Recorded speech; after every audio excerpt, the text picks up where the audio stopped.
Olá, meus amigos, minhas amigas, sou o professor Luiz Antônio Carvalho, com muito prazer, muita satisfação. Vamos para mais uma resolução do CONTRAN, um assunto de legislação de trânsito. Agora, nós vamos trabalhar a resolução 360 de 2010, né? Professor, resolução 360 de 29 de setembro de 2010, ela trata de quê? Dispõe sobre a habilitação do candidato ou condutor estrangeiro. Opa! A habilitação do candidato ou condutor estrangeiro, né? Olha aí, né? Estrangeiro. Então, ele trata do estrangeiro para a direção de veículos em território nacional. Opa, então é o seguinte, professor, alguém que vem de fora para o Brasil e aqui ele vem dirigir. Pode, né? Claro, então ele pode, mas tem que seguir o quê? Os ditames da resolução 360. Essa resolução 360, ela vem regulamentar o artigo 142. O artigo 142 do CTB, tá lá no bloco do quê? Dos artigos 140 aos artigos 160. Trata do quê? Da habilitação, né? E lá no CTB, no artigo 142, ele já traz a possibilidade do estrangeiro não habilitado no Brasil, mas habilitado no seu país de origem, a conduzir veículos no Brasil, né? O reconhecimento da habilitação obtida em outro país está subordinado às condições estabelecidas em convenções e acordos internacionais, às normas do CONTRAN, né? Então, que normas do CONTRAN é essa aqui? Exatamente a resolução 360 de 2010. Então, esta resolução que trata as regras, né? Outro assunto importante que eu tenho que falar com vocês nesse exato momento da aula, né? Condições estabelecidas por convenções e acordos internacionais, né? Então, o Brasil, ele é signatário de um acordo internacional, lá de Viena, não lembro exatamente qual que é a resolução, qual que é o decreto aí, qual que é a convenção, na qual o Brasil reconhece, tá, a legitimidade, tá, da habilitação de outros países em relação ao Brasil. Então é o seguinte, essa regra aqui, por exemplo, ela serve para todos os países aí da América do Sul, que todos eles estão vinculados a essa regra, aos Estados Unidos, países europeus e assim por diante. Então, essa regra que eu vou estudar para vocês, que vou ensinar para vocês, é a regra deles lá para cá. Tá? Só que pelo princípio da reciprocidade, essa é a mesma regra que o brasileiro deverá ser tratado quando ele for lá, né? Lá. Então a mesma regra aqui e lá, tudo bem? Então vem comigo, artigo 1º, né? Vamos lá, artigo 1º dessa resolução, vamos apagar aqui para ficar um negócio bem tranquilo, né? Vem comigo aqui, artigo 1º, tá? O condutor de veículo automotor, oriundo de país estrangeiro e nele habilitado. Então, ele é estrangeiro e ele é habilitado no seu país de origem. Desde que penalmente imputável. Opa! Professor, desde que penalmente imputável no Brasil, tá? Olha que regra interessante, né? Professor, a capacidade de habilitação está lá no artigo 140, 141 do CTB, né? Lá no 140, 141 do CTB. E lá é o seguinte, vamos colocar lá para vocês, claro que ela tem que ter capacidade física, mental, né? E tem que responder pelos seus atos, né? Aqui no Brasil, né? No Brasil, vou notar aqui, ó. No Brasil, por exemplo, né? Um dos critérios é ter 18 anos, né? Para ser considerado imputável, né? Imputável, não inimputável, imputável, né? Vamos supor que tem um americano, tá? Ele tem 16 anos, lá nos Estados Unidos é permitido, garotão de 16 anos, ter carteira de habilitação. É permitido, no Brasil não, né? E aí, professor, este cara dirige lá, ele vem para o Brasil, ele poderá usufruir da resolução 360? Não. Por quê, professor? Porque ele, mesmo sendo habilitado no país de origem, no Brasil, a idade dele não é considerado imputável, né? Ele é inimputável pelos seus atos, então logo não poderá dirigir. Então essa aqui é uma das situações aqui. Tá? Ele poderá dirigir desde que imputável, né? Então esse cara não está aqui, Vamos supor que esse cara aqui tem 19 anos, aí bacana, bateu o requisito, né? Poderá dirigir no território nacional quando amparado por convenções e acordos internacionais ratificados e aprovados pela República Federativa do Brasil e igualmente, ou seja, esse país aqui, né, o Brasil e os Estados Unidos, eles têm um acordo, né? Um acordo internacional, um acordo lá de uma convenção internacional, né? Uma convenção, ele adere a essa convenção, então tem o princípio da reciprocidade, né? E, igualmente, pela adoção do princípio da reciprocidade, ó. Então, eles são consignatários, né?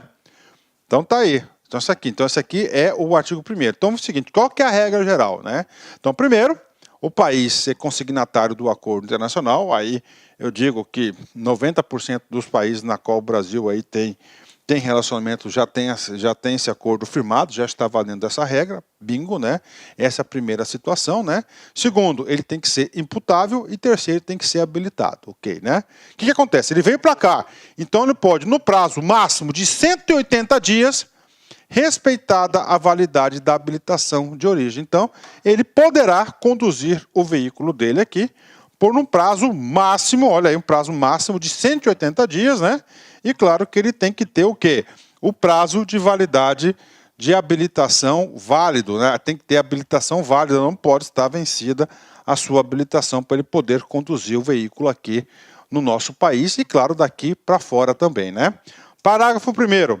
O prazo que se refere o caput deste artigo iniciar-se-á a partir da data da entrada no âmbito do território nacional. Então, entrou aqui, ele tem 6 meses que ele pode estar conduzindo.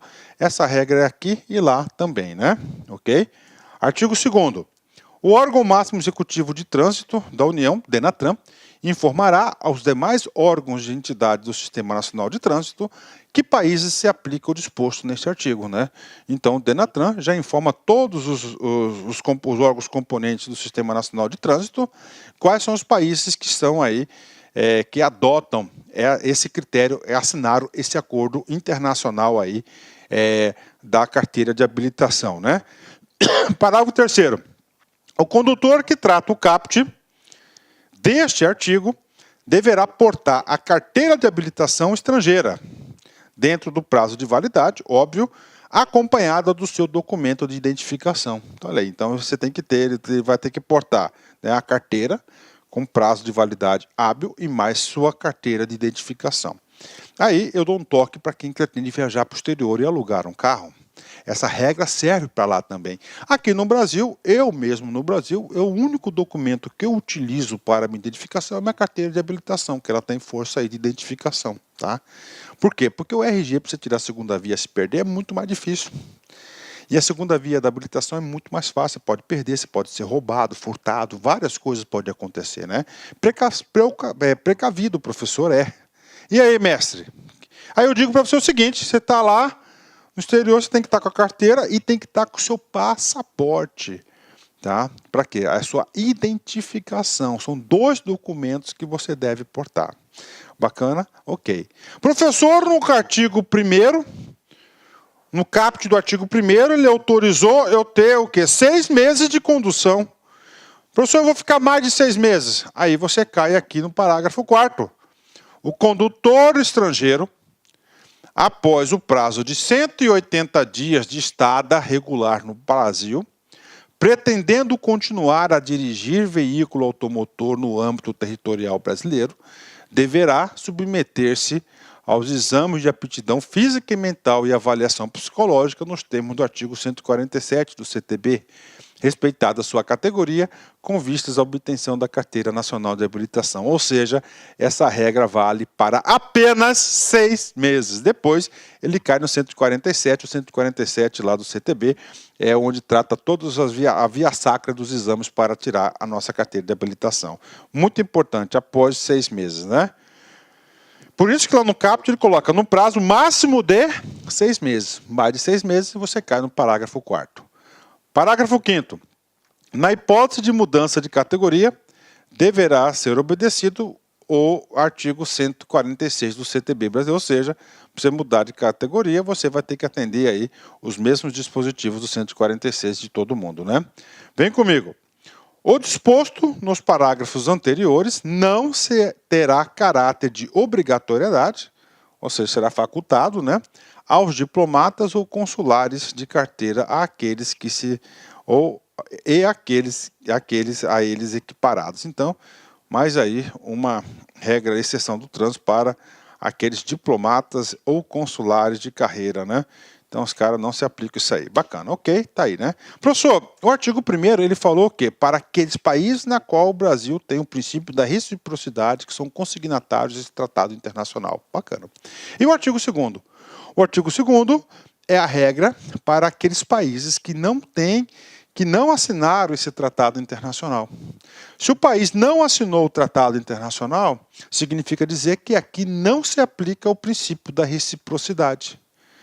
E aí, professor, ele será a habilitação desses caras, não reconhecida, né? Não reconhecida pelo governo. O condutor de veículo automotor oriundo de país estrangeiro e nele habilitado em estado regular, desde que penalmente imputável no Brasil, detentor de habilitação não reconhecida pelo governo brasileiro, poderá dirigir em território nacional mediante a troca de sua habilitação de origem pela equivalente nacional ao órgão ou entidade executiva de trânsito dos estados do DF, a ser aprovado nos exames de aptidão física e mental, avaliação psicológica e direção veicular, respeitada a sua categoria, com vistas à obtenção da CNH. Ou seja, está obrigando esse cara aqui, o artigo 2º, aquele cara que não tem reconhecida, não tem esse tratado, não tem o princípio da reciprocidade, você pode dirigir, cara. Você pode dirigir, só que você deverá fazer o seguinte, tá? Você deverá correr atrás da sua CNH, como todo brasileiro faz. Então esse é o recado do artigo 2º. Artigo 3º. Ao cidadão brasileiro habilitado no exterior. Agora é diferente. Eu, sou brasileiro, estou habilitado no exterior. Serão aplicadas as regras estabelecidas no artigo 1º e 2º. Primeiro, tem a reciprocidade. Artigo 2º não tem. Respectivamente, comprovando que mantinha residência normal naquele país por um período não inferior a 6 meses, quando no momento da expedição da habilitação. Parágrafo único. A comprovação de residência mencionada no caput deste artigo para habilitações oriundas de países fronteiriços, né? Uruguai, Paraguai, Argentina, Colômbia, Peru, Bolívia, Venezuela, Guiana Francesa e Suriname, Chile e Equador, se dará com a apresentação de atestado, declaração ou certidão da autoridade consular do Brasil no respectivo país, né? Então ele tem lá, ele tirou a habilitação em outro país, né? O que acontece? Então ele vai ter que pegar a declaração do cônsul brasileiro daquele país que residia lá, né? Artigo 4º, vem comigo. O estrangeiro não habilitado, olha aí. Então, estrangeiro não habilitado, já muda totalmente as regras anteriores, né? Com estada regular no Brasil, ele está no Brasil. Pretendendo habilitar-se para conduzir veículo automotor no território nacional, deverá satisfazer todas as exigências previstas na legislação de trânsito brasileira em vigor. Ou seja, está falando que ele pode sim tirar a CNH dele aqui. Claro que pode, então não é um documento exclusivo para brasileiros. Artigo 5º. Quando o condutor habilitado em país estrangeiro cometer infração de trânsito, cuja penalidade implique na proibição do direito de dirigir, a autoridade de trânsito competente tomará as seguintes providências com base no artigo 42 da Convenção sobre Trânsito Viário, celebrada em Viena e promulgada pelo Decreto 86 e tal. O que ele vai fazer? Então o cara foi lá, tá? Ele cometeu uma infração de trânsito que implique na proibição. É essa resolução aqui, tá? Essa resolução de trânsito viário lá de Viena, que foi promulgada em 81, tá? O Brasil foi consignatário com esse decreto legislativo aqui de 81, né? Aí faz um bom tempo já, né? O que vai acontecer com o cara? Primeiro, né? Recolher e reter o documento de habilitação até que expire o prazo da suspensão do direito de usá-la, ou até que o condutor saia do território nacional e a saída ocorrer antes do expirar o prazo. Comunicar à autoridade que expediu ou em cujo nome foi expedido o documento de habilitação a suspensão do direito de usá-la, solicitando que notifique ao interessado da decisão tomada. 3. Indicar o documento de habilitação que o mesmo não é válido em território nacional quando se tratar de documento de habilitação com validade internacional. E parágrafo único, né, aqui com vocês aqui, parágrafo único, né, quando se tratar de missão diplomática consular ou eles equiparadas, as medidas cabíveis deverão ser tomadas pelo Ministério das Relações Exteriores, né? Então, tudo que é consular, representação é diferente. Bacana, né? Parágrafo, artigo 6º, ele fala o quê? É quando você vai lá no Detran e você solicita uma habilitação internacional para dirigir. O condutor com habilitação internacional para dirigir é uma outra coisa, é um outro documento, expedida no Brasil, que conter infração de trânsito cuja penalidade implique na suspensão ou cassação de direito de dirigir, terá o recolhimento e apreensão desta juntamente com o documento de habilitação nacional ou pelo órgão ou entidade executivo de trânsito. Parágrafo único, atenção, muito importante. A carteira internacional expedida pelo órgão ou entidade executiva de trânsito do Estado ou DF não poderá substituir a CNH. Então são dois documentos, tem a CNH e tem a carteira internacional para dirigir. São dois documentos. A carteira internacional para dirigir tem uma resolução específica que trata sobre ela, né? Vamos lá, finalizamos mais essa aula magnífica para a galera aí, né? Ficam revogadas as resoluções 193, 345 do CONTRAN, né? E os artigos tal do artigo 168, né? Essa resolução 168, né, é a principal resolução que nós temos, né, que fala sobre tudo sobre carteira de habilitação. Ela é enorme, né? Essa resolução entra em vigor na data de sua publicação. Alfredo Pérez da Silva, o presidente do Denatran e do CONTRAN ao mesmo tempo, né? Vamos lá, encerramento de praxe. Plante apenas sementes de sinceridade e de amar para colher amanhã os frutos doces da alegria e da felicidade. Cada um colhe exatamente aquilo que plantou. Cada um colhe exatamente aquilo que plantou. Isso aqui é uma lei da natureza, isso aqui é uma lei da vida, não tem jeito. Gente, sempre, em todos os aspectos, você vai só colher aquilo que você plantou. Tá? Às vezes a gente não concorda com as coisas da vida, a gente analisando, aí a gente olha, puxa, por que está acontecendo isso? Mas olha o passado, né? Olha o passado para você ver, tá? Bacana, meus amigos. Então, forte abraço, fique com Deus. Olá, meus amigos, minhas amigas. Sou o professor Luiz Antônio de Carvalho, com muito prazer, muita satisfação. Estou aqui para apresentar uma isolada top de linha, uma isolada aí que não tem igual na internet, você pode ter certeza. Aqui é o único curso, né, de legislação de trânsito que nós temos, o Código de Trânsito Brasileiro, que é a Lei 5.503 de 97, mais um curso de resoluções do CONTRAN. Professor, explica para a gente aqui. Tudo bem, então nós temos aqui o CTB. O CTB tem 341 artigos e o professor Luiz, eu gravei para vocês aí os 341 artigos, né, super atualizados. O único bloco de artigo que eu não gravo são crimes de trânsito, né? Crime de trânsito, direito penal. Então foi a professora Laila, que é a professora especialista em direito penal, que gravou os crimes de trânsito. O restante foi tudo o professor Luiz. Então nós temos aqui no bloco do CTB todos os artigos. Aí eu digo para vocês, gente, para você acertar as questões de prova tem que ser assim, não tem auto-engano. Este é o caminho. E você vai se motivar, você vai gostar das nossas videoaulas, aulas detalhadas, aulas específicas. É realmente aqui top de linha a nossa playlist aqui do Código de Trânsito. Além disso, nós temos aí as resoluções do CONTRAN, nós temos aí mais de 50, salvo engano, quase 60 resoluções do CONTRAN gravadas, né? Entre atualizações e atualizações das resoluções do CONTRAN, garanto para você que nós temos aí umas 300, 350 aí, muito mais aí, nós temos aí umas 400 resoluções do CONTRAN contempladas, condensadas nesse curso, né? As principais resoluções do CONTRAN, resoluções importantíssimas. Esse curso inédito aqui na internet por apenas, olha só, R$90. Professor, prazo de acesso 60 dias. Durante 60 dias você poderá assistir quantas vezes quiser e na hora que desejar. Então vem comigo, vem estudar Código de Trânsito com o professor Luiz Antônio Carvalho, que eu tenho certeza que você vai gostar, você vai ficar muito competitivo e digo para vocês, sem auto-engano, é dessa forma, artigo por artigo, que você fica competitivo. Orientação pedagógica para você. Você vai assistir meu vídeo, né? Pode assistir em velocidade 1,5, bacana. Dá para você